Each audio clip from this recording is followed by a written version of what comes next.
আমার চাচি ছিলেন ৩৮ বছরের একজন আকর্ষণীয় নারী। তার চেহারায় এখনো বয়সের ছাপ পড়েনি। তাই তাকে দেখলে মনেই হয় না যে তার এত বয়স হয়েছে। তাই তাকে অনেক সুন্দর দেখায়। কিন্তু তিনি আমাদের বাড়িতে একজন সাহায্যকর্মী হিসেবে কাজ করতেন। একদিন চাচি বললেন যে তিনি আমার পায়ে তেল লাগিয়ে ম্যাসাজ করবেন। আমি বারবার বললাম, না চাচি, এটা ঠিক হবে না। কিন্তু তিনি আমার ঘরে এসে আমার পায়ে তেল লাগাতে লাগলেন, যা আমার মধ্যে এক নতুন আবেগের উন্মেষ ঘটালো।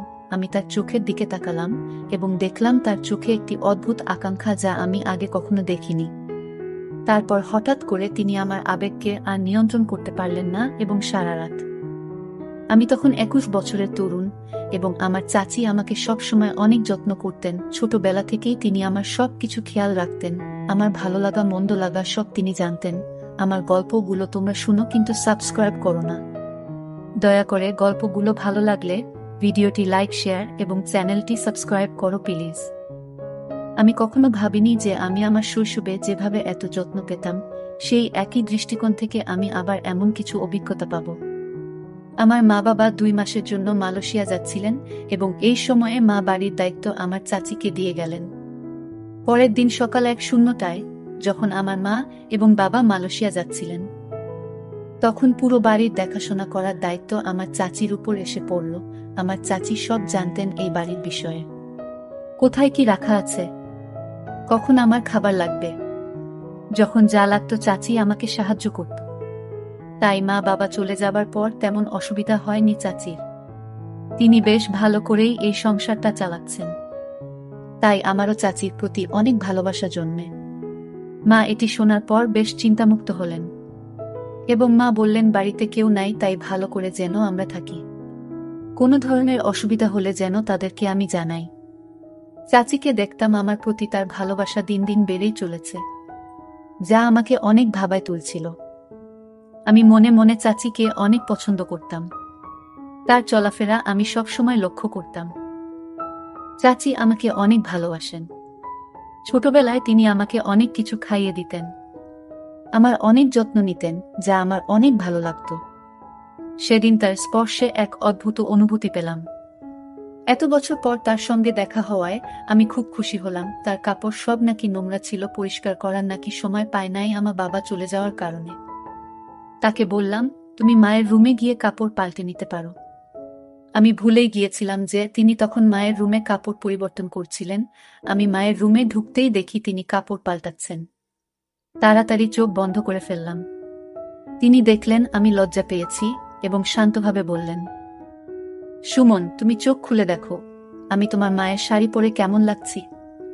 আমি ভীষণ লজ্জায় পড়ে গেলাম, তবে তার বয়স হলেও তাকে শাড়িতে খুব সুন্দর দেখাচ্ছিল।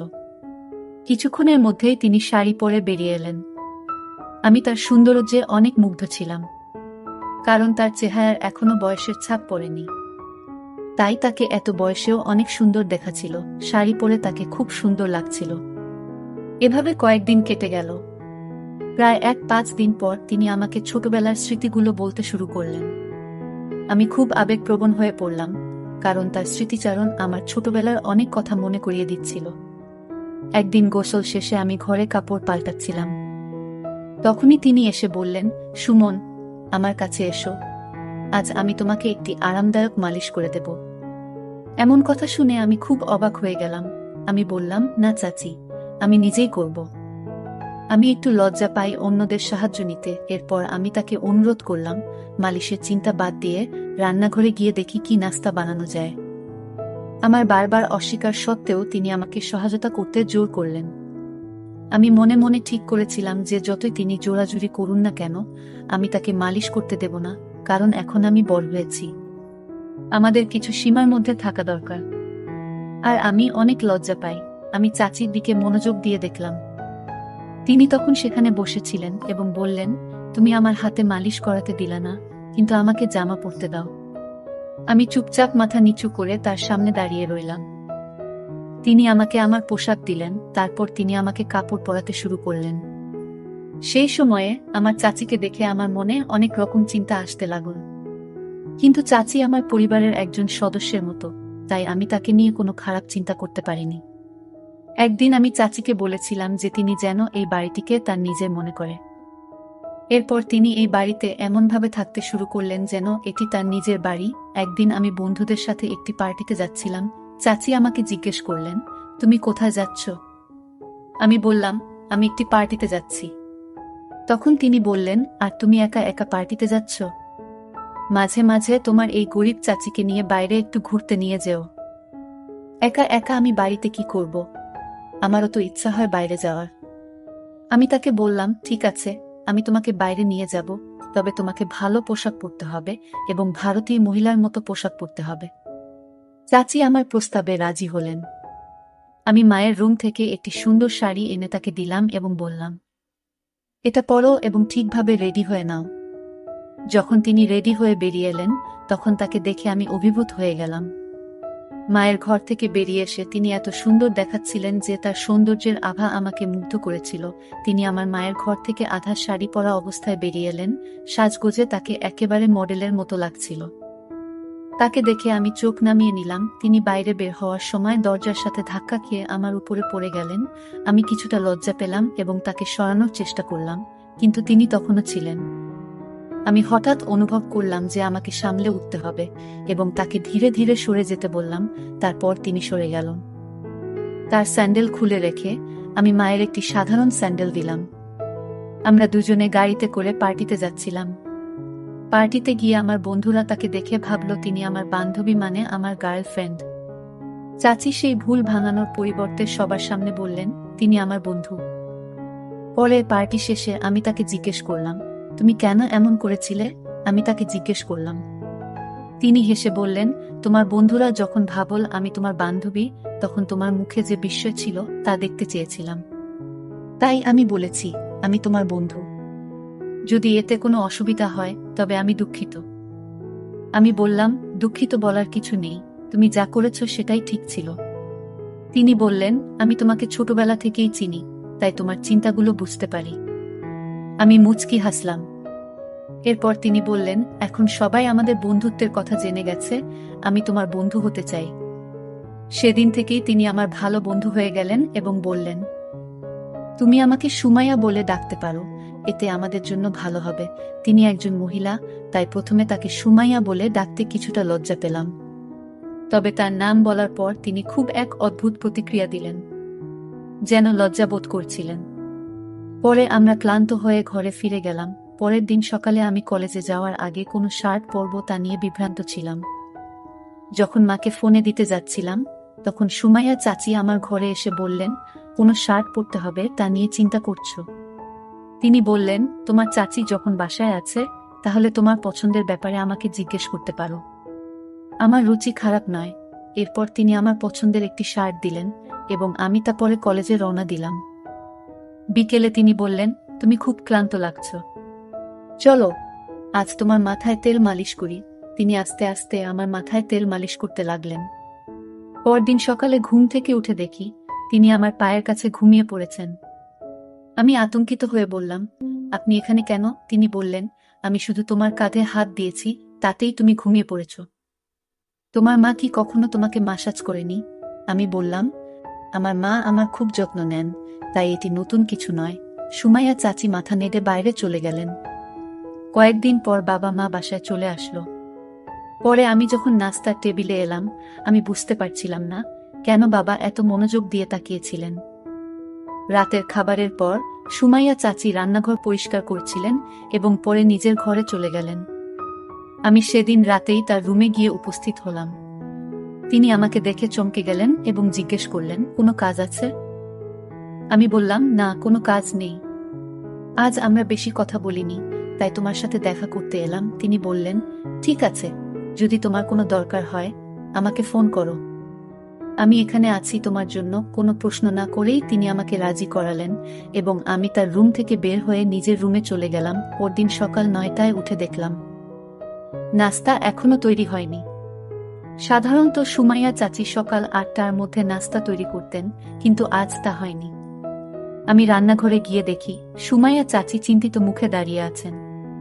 বাবা যখন রান্নাঘরে ঢুকলেন, তখন দেখলাম তার দৃষ্টি চাচির দিকে বেশ কুদৃষ্টিসম্পন্ন ছিল।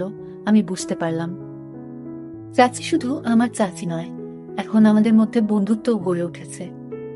আমি তাকে এতটা আতঙ্কিত দেখতে সহ্য করতে পারলাম না। রাতে আমি চাচিকে দেখতে আবার তার রুমে গেলাম এবং সেখানে দেখতে পেলাম বাবা তার রুমে অনেক টাকা রেখে গেছেন। আমার মনে হলো বাবা হয়তো চাচির সাথে কিছু ভুল করেছেন। ওরা হঠাৎ এত টাকা কেন দিচ্ছে, এই প্রশ্নটাই তখন আমার মাথায় ঘুরছিল। তিনি ঠিক করলেন যতক্ষণ না সুমনের সাথে দেখা হচ্ছে ততক্ষণ এই বাড়ি ছাড়ব না। সম্ভবত চাচি আমাকে বুঝতে পেরেছেন। আমি বাবাকে জিজ্ঞেস করলাম, চাচির সাথে কি ঘুরছে? বাবাকে ওখানে দেখে তাদের মুখের রং বদলে গেল।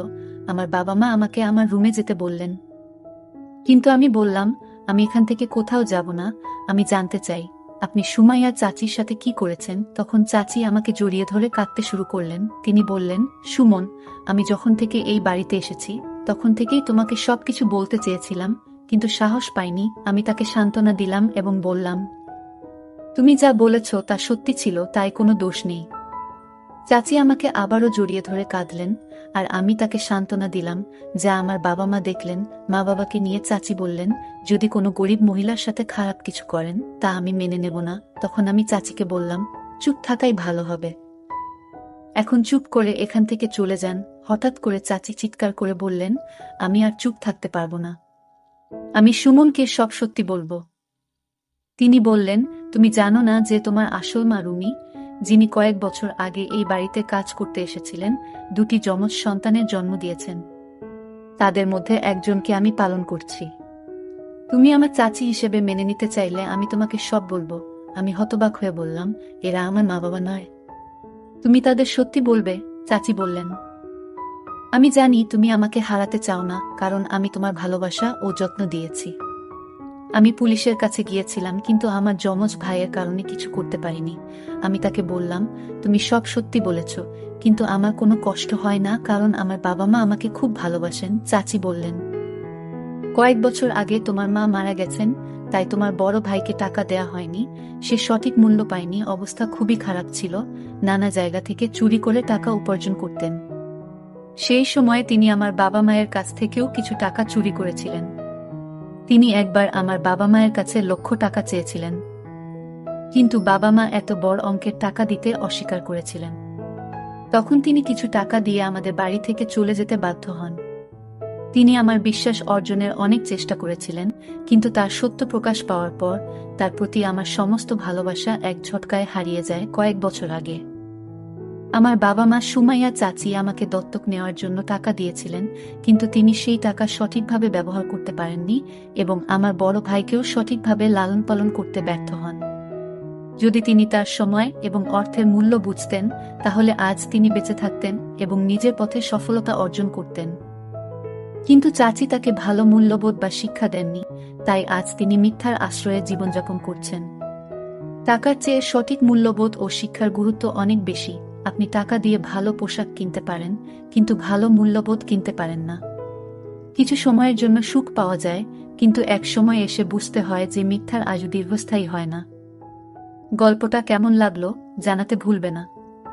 আরও মজার মজার রোমান্টিক গল্প শুনতে চাইলে ভিডিওটি লাইক, শেয়ার এবং চ্যানেলটি সাবস্ক্রাইব করতে এবং বেল আইকনটি ক্লিক করতে ভুলবে না।